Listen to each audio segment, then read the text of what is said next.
اعوذ باللہ من الشیطان الرجیم بسم اللہ الرحمن الرحیم نشئی ٹی وی کے خواتین و حضرات، حضرت محمد صلی اللہ تعالیٰ علیہ وآلہ وسلم ایک دفعہ سفر کر رہے تھے کہ آپ صلی اللہ تعالیٰ علیہ وآلہ وسلم نے اپنے ساتھیوں سمیت ایک جگہ پڑاؤ ڈالا۔ اس علاقے میں ایک عورت تھی جس نے سارے لشکر کے لیے روٹیاں تیار کی۔ جب وہ فارغ ہوئی تو اس نے صحابہ کرام سے عرض کیا کہ میں آقا حضرت محمد صلی اللہ تعالیٰ علیہ وآلہ وسلم سے ملنا چاہتی ہوں۔ صحابہ کرام نے اس عورت کو آپ صلی اللہ تعالیٰ علیہ وآلہ وسلم کے پاس لے گئے۔ جب یہ عورت حضرت محمد صلی اللہ علیہ وآلہ وسلم کے پاس گئی تو اس نے عرض کیا، یا رسول اللہ صلی اللہ علیہ وسلم، میرا ایک بچہ ہے۔ میں جب بھی تنور پر روٹیاں تیار کرتی ہوں تو میرا بچہ میرے پاس آ جاتا ہے۔ میں اپنے بچے کو تنور کے پاس نہیں آنے دیتی کہ میرے بچے کو آگ کی گرم ہوا نہ لگ جائے، کیونکہ میں ماں ہوں۔ ماں کا دل بہت ہی نرم اور نازک ہوتا ہے۔ وہ اپنی پیدا کی ہوئی اولاد کو کس طرح سے مشکل میں دیکھ سکتی ہے۔ میں نے سنا ہے کہ اللہ تعالیٰ 70 مئو سے بھی زیادہ پیار کرتا ہے۔ جب اللہ تعالیٰ 70 مئو سے زیادہ پیار کرتا ہے تو خدا ہم کو کس طرح سے جہنم میں جانے دے گا۔ حدیث پاک میں ہے کہ اللہ تعالیٰ کے آخری نبی حضرت محمد صلی اللہ تعالیٰ علیہ وآلہ وسلم نے اس عورت کی بات سن کر اپنا سر جھکا لیا۔ آپ صلی اللہ تعالیٰ علیہ وآلہ وسلم کی آنکھوں سے زار و قطار آنسو بہنے لگے۔ حضور اکرم صلی اللہ تعالیٰ علیہ وآلہ وسلم اتنا روئے کہ اللہ تعالیٰ کے حکم سے حضرت جبرائیل علیہ السلام آپ صلی اللہ علیہ وسلم کے پاس تشریف لائے۔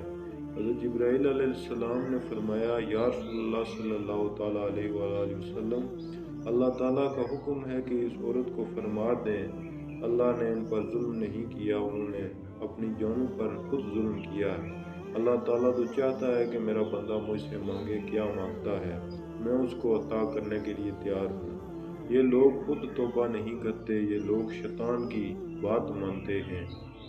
یہ تو اللہ کی بارگاہ میں توبہ ہی نہیں کرتے ہیں، یہ تو اللہ تعالیٰ کو بھول ہی جاتے ہیں۔ یہ لوگ اپنے عمل کی وجہ سے دوزخ میں ڈالے جائیں گے۔ حضرت ابو ہریرہ رضی اللہ تعالیٰ عنہ سے مروی ہے کہ رسول اکرم صلی اللہ تعالیٰ علیہ وآلہ وسلم کا ارشاد ہے کہ میری پوری امت جنت میں جائے گی، جو انکار کرے گا وہ جنت میں داخل نہیں ہوگا۔ عرض کیا گیا، جنت میں جانے سے کون انکار کرے گا؟ آپ صلی اللہ علیہ وسلم نے فرمایا کہ جس نے میری اطاعت کی وہ جنت میں داخل ہوگا، جس نے میری اطاعت نہ کی وہ جہنم کی آگ میں جائے گا۔ حضرت جابر رضی اللہ تعالیٰ عنہ سے مروی ہے کہ ایک بار چند فرشتے اللہ کے نبی حضرت محمد صلی اللہ علیہ وسلم کے پاس تشریف لائے۔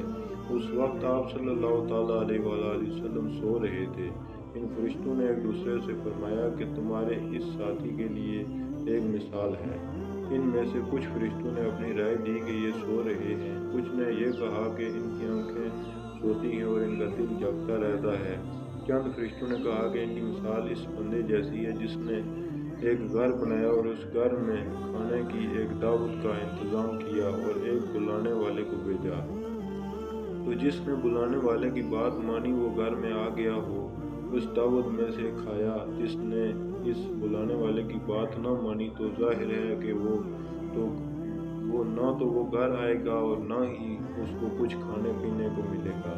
اس مثال کا مطلب یہ ہے کہ اس پر بعض فرشتوں کا کہنا ہے کہ یہ تو سو رہے ہیں، اور بعض نے یہ کہا کہ ان کی آنکھیں سوتی ہیں اور دل بیدار رہتا ہے۔ تب فرشتوں نے یہ مطلب بیان کیا کہ وہ گھر جنت ہے اور بلانے والے آپ صلی اللہ علیہ وسلم ہیں، لہذا جس نے محمد صلی اللہ علیہ وسلم کی اطاعت کی اس نے اللہ تعالیٰ کی اطاعت کی، اور جس نے حضرت محمد صلی اللہ تعالیٰ علیہ وآلہ وسلم کی نافرمانی کی اس بندے نے اللہ تعالیٰ کی نافرمانی کی۔ اور حضور اکرم صلی اللہ تعالیٰ علیہ وآلہ وسلم کی وجہ سے لوگوں کی دو قسمیں ہو گئی، جس نے آپ کی مانی اس نے اللہ تعالیٰ کی مانی اور جنت میں جائے گا، اور جس نے آپ صلی اللہ علیہ وسلم کی نہ مانی اس نے اللہ تعالیٰ کی نہ مانی اور وہ جنت میں نہیں جائے گا۔ حضرت موسیٰ رضی اللہ تعالیٰ عنہ آپ صلی اللہ تعالیٰ علیہ وآلہ وسلم کا ارشاد نقل کرتے ہوئے فرماتے ہیں کہ میرے اور اس دین کی مثال جس کو دے کر خدا نے مجھے نبی بنا کر بھیجا ہے